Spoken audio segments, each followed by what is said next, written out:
Hey everyone, it's Jason, and today I'm going to show you my latest project. Some out there might call this an ASO, an anvil-shaped object, but I'm just going to call it my anvil. I figured over the centuries people have created anvils using whatever means necessary or whatever means they had available to them, and these are the means that are available to me, so it is what it is, right? So let's get started. So I begin by using the torch. I start by carving out the horn. The goal here is to remove all the excess metal, which will help me get the basic shape.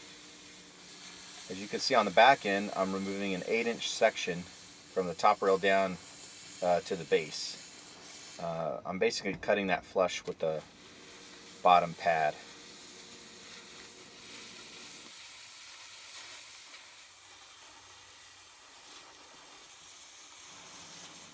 So then what I do is I cut a separate piece of track that is 8 inches across, and this piece will actually sit inverted where I remove the other section.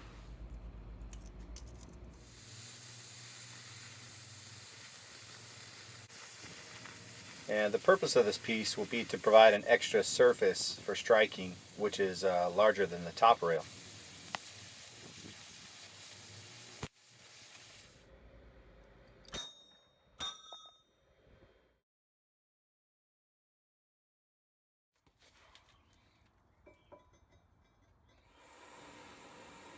Then I basically continue around with the torch, removing more of the marked out sections.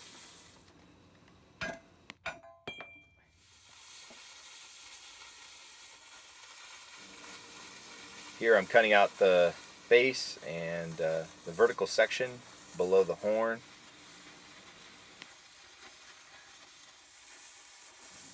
Removing this section will allow the horn to protrude forward.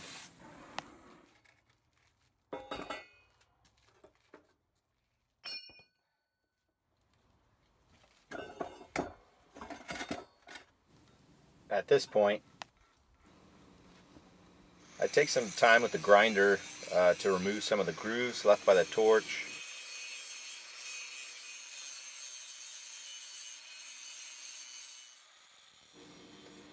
Also, I use a cutoff wheel to remove the underside of the horn.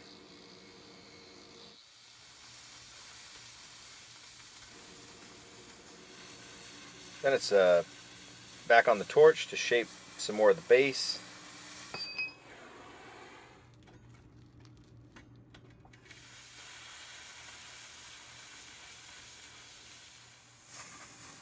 And once these are cut, I can do some more shaping with the grinder.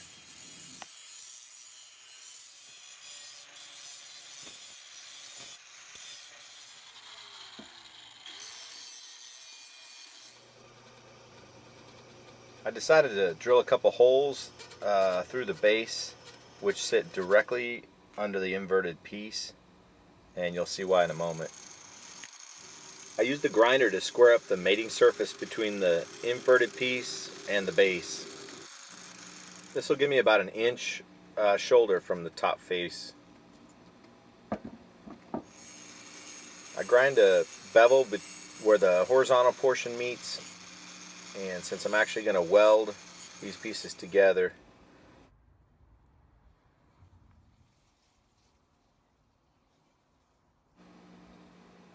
and once everything is aligned, I preheat the weld joint to help keep it from cracking.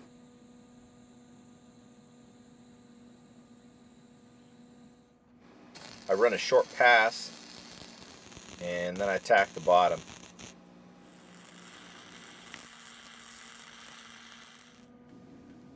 Now, because of the type of metal, the process I use for all the welds here is done a small section at a time. It's a process of preheating each of the weld joints just prior to each welding pass. Also allowing some cooling time in between so it doesn't actually overheat during welding.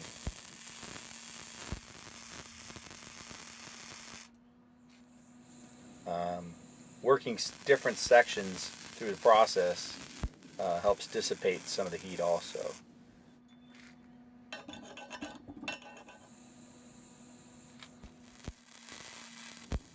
This process takes some time and patience, but I really don't want the welds to start cracking, especially when I start smacking on it with a hammer. So.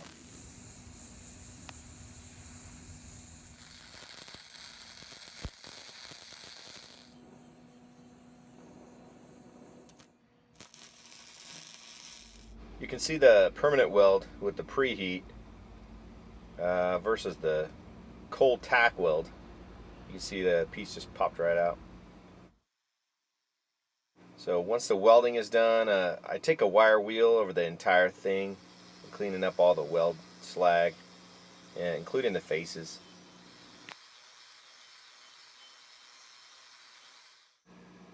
I also use the grinder again to add some more shape to the top edge of the horn. Now, since I don't want any issue with rust between the two pieces that I welded, I used the holes that I drilled to add some sealant. Hopefully this fills any voids where moisture might infiltrate. I was going to use varnish like they do windings, but I didn't have any available, so I went with that. So here it is, pretty much finished. I may polish some of the faces up some more, but I think I'm ready to mount this to a stump, so which I plan to show you in another video soon.